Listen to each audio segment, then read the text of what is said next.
Hello students आज का हमारा टॉपिक है कैपिटल बजटिंग मेथड्स के अंडर जो हमारा ट्रेडिशनल और नॉन डिस्काउंटेड मेथड आता है उसके अंडर जो हमारा पहला मेथड आता है पे बैक पीरियड मेथड। आज हम उसके एडवांटेजेस और डिसएडवांटेजेस डिस्कस करेंगे। तो चलिए आज का वीडियो हम शुरू करते हैं। Advantages of pay back period method. तो स्टूडेंट्स पहली एडवांटेज आती है पे बैक पीरियड मेथड की। The main advantage of this method is that it is simple to understand and easy to calculate. तो पे बैक पीरियड मेथड जो काफ़ी simple है और इसे कैलकुलेट करना भी काफ़ी आसान है। सेकंड है it saves in cost, it requires lesser time and labour as compare to other methods of capital budgeting. तो पे बैक पीरियड जो मेथड है हमारी कॉस्ट को सेव करता है और इससे बहुत कम समय लगता है और लेबर हार्डवर्क भी बाकी मेथड्स के कंपैरेटिवली काफ़ी कम लगता है। थर्ड एडवांटेज है इसकी, in this method as a project with a shorter pay back period is prefer to the one having a longer pay back period.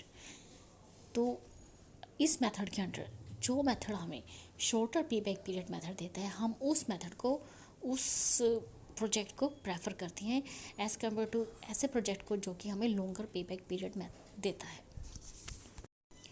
It reduces the loss through obsolescence and is more suited to the developing countries like India, which are in the process of development and have quick obsolescence.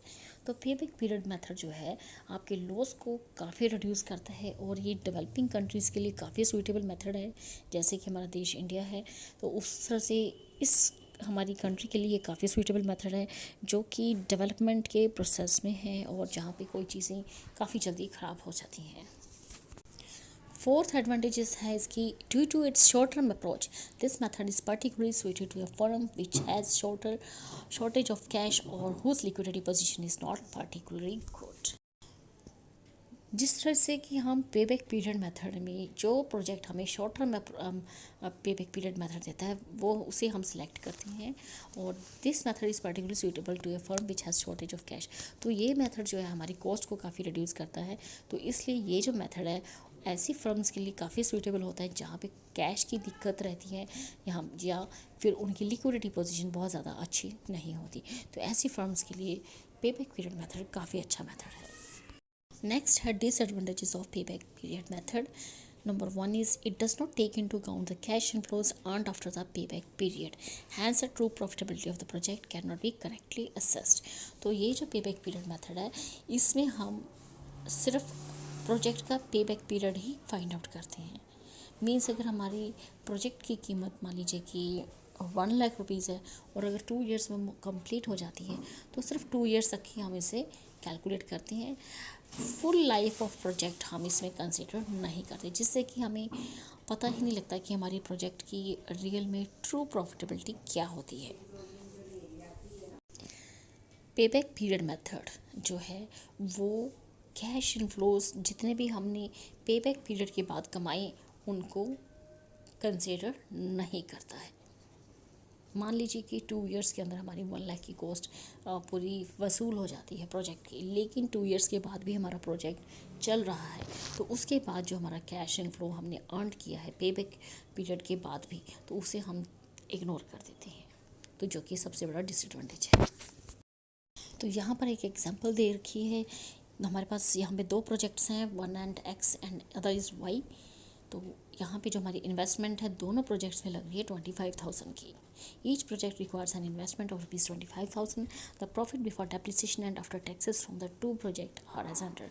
तो यहाँ पे हमें profit दे रखे हैं before depreciation and after tax, project X and Y का एक तो देख सकते हैं आप। तो यहाँ पे 6 ईयर तक हमने बताया हुआ इसका profit before depreciation and after tax.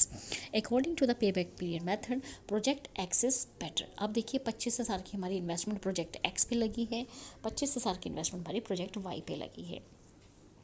तो हमें पेबैक पीरियड मेथड में ये देखना है कि हमारे 25,000 कितने सालों के अंदर वो रिकवर हो जाते हैं और X में देखेंगे और Y में देखेंगे। According to the payback period method project X is better because of the earlier payback period of 3 years. तो अगर हम प्रोजेक्ट X को देखेंगे तो यहाँ पे हम इन सब को प्लस करेंगे, जब हमारे 25,000 आ जाते हैं तो वो होगा हमारा पेबैक पीरियड। तो आप 3 ईयर्स तक अगर आप कैलकुलेट करेंगे 5 + 8,000 12,000 तो ये आ जाएगा हमारे 25,000। तो इसलिए 3 ईयर्स इसका पे बैक पीरियड है। लेकिन प्रोजेक्ट वाई का 4, 6, 10, 18 यहाँ पे हमारा आता है 4 ईयर्स प्रोजेक्ट वाई में।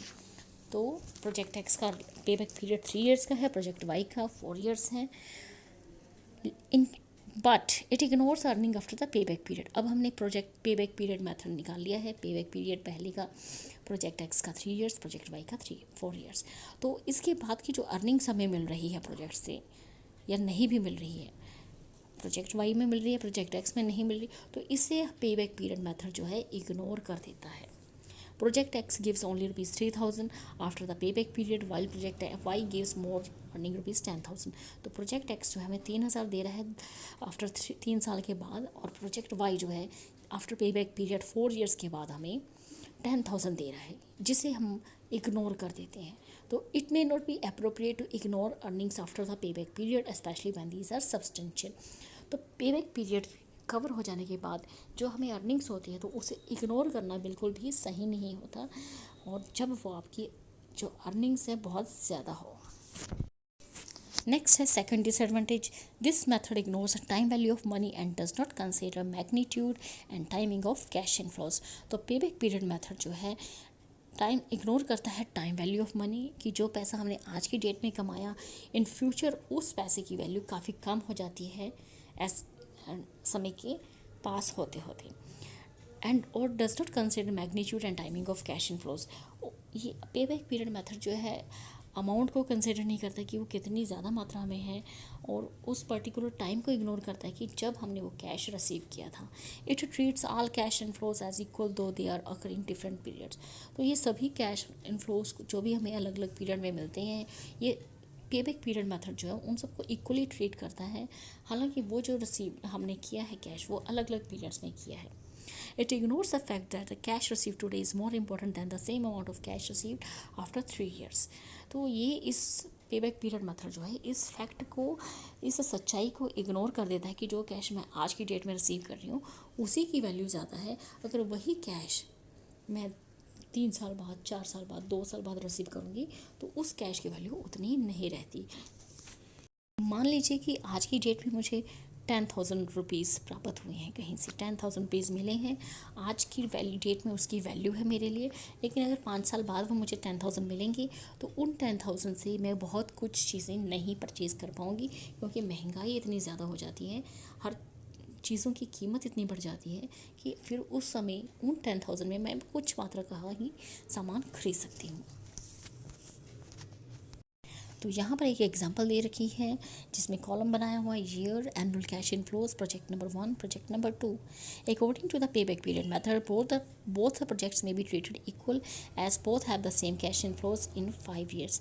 तो यहाँ पे मेरे पास 2 प्रोजेक्ट हैं, प्रोजेक्ट नंबर 1 एंड 2। अगर आप देखेंगे तो इनका सेम कैश इनफ्लोज है, both have the same cash flow in 5 years. 5 साल तक आप देखेंगे दोनों का 35,000 बन रहा है। पहले 5 साल आप देख सकते हैं, 5 साल ही हमें दिए हुए हैं। प्रोजेक्ट X1 से हमें 35,000 मिल रहा है, प्रोजेक्ट 2 से 35,000 मिल रहा है। But in reality project number 1 gives more rapid returns in the initial year is better than project number 2। लेकिन प्रोजेक्ट 1 में हमें रिटर्न्स बड़ी जल्दी मिल रहे हैं और शुरू के ईयर्स में ही मिल रहे हैं, इनिशियल ईयर्स में मिल रहे हैं, लेकिन प्रोजेक्ट वाई में धीरे धीरे करके मिल रही हैं। तो इस तरह से ये project number 1 is much better, क्योंकि आज की डेट में जो हमें पैसा मिलता है वही इम्पोर्टेंट है ज़्यादा से ज़्यादा। नेक्स्ट है third disadvantage, it does not take into consideration the cost of capital which is a very important factor in making sound investment decision. तो पेबैक पीरियड मेथड जो है कॉस्ट ऑफ कैपिटल को ignore करता है, जो कि बहुत ही इंपॉर्टेंट फैक्टर है जब भी हम साउंड इन्वेस्टमेंट डिसीजंस लेते हैं। फोर्थ है, it may be difficult to determine the minimum acceptable payback period, it is actually a subjective decision. तो काफ़ी मुश्किल है ये डिटरमिन करना कि हमें कौन सा payback period, time period accept करना चाहिए, जो कि एक सब्जेक्टिव डिसीजन है। पेबैक पीरियड हमारा किसी भी ईयर्स का हो सकता है, 3, 4, 2 लाइक दिस तरह से। तो उससे सिलेक्ट करना, एक डिटरमिन करना कि ये मेरा एक निश्चित मिनिमम, अगर मेरा पेबैक पीरियड इतना आता है तो मुझे वो एक्सेप्ट करना है, तो ये काफ़ी मुश्किल होता है सबके लिए डिसाइड करना। फिफ्थ है, it treats each asset individually in isolation with other assets which is not feasible in real practice. तो पेबैक पीरियड मेथड जो है हर एसेट को इंडिविजुअली ट्रीट करता है अकेले में विद अदर एसेट्स, जो कि सही नहीं है इन रियल प्रैक्टिस। सिक्स है, payback period method does not measure the true profitability of the project as a period considered under this method is limited to a short period only and not the full life of the asset। तो payback period method जो है project की सही profitability को measure नहीं करता, क्योंकि payback period method जो है एक लिमिटेड शॉर्ट पीरियड के लिए ही अवेलेबल होता है। Payback period the period consider under this method is limited to short period only. तो पेबैक पीरियड में हमारे नॉर्मली शॉर्ट पीरियड्स ही आती हैं, लेकिन प्रोजेक्ट्स की लाइफ हमारी 20, 25, 30 साल तक चलती है, 10 ईयर, 5 ईयर्स इस तरह से भी चल सकती हैं। तो उसके बाद के टाइम को हम कंसिडर नहीं करते हैं। हमें प्रोजेक्ट की पूरी लाइफ को कंसिडर करना चाहिए, जबकि लेकिन हम पेबैक पीरियड में सिर्फ कुछ ईयर्स को ही कंसिडर करते हैं। जब हमें प्रोजेक्ट की पूरी कीमत वसूल हो जाती है, उसके बाद हम टाइम पीरियड को बिल्कुल इग्नोर कर देते हैं प्रोजेक्ट के, जो कि बिल्कुल भी सही नहीं है। In spite of the above mentioned limitations, this method can be used in evaluating the profitability of short-term and medium-term capital investment proposals।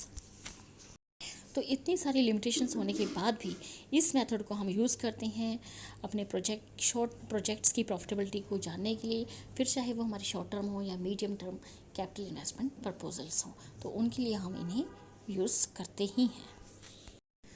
तो स्टूडेंट्स, ये था हमारा आज का टॉपिक। इस वीडियो में इतना ही। अगर आप हमारे चैनल पर नए हैं तो प्लीज़ हमारे चैनल को सब्सक्राइब कीजिए और साथ ही हमारे वीडियो को ज़्यादा से ज़्यादा लाइक, शेयर एंड कमेंट कीजिए। Thank you, thanks for watching.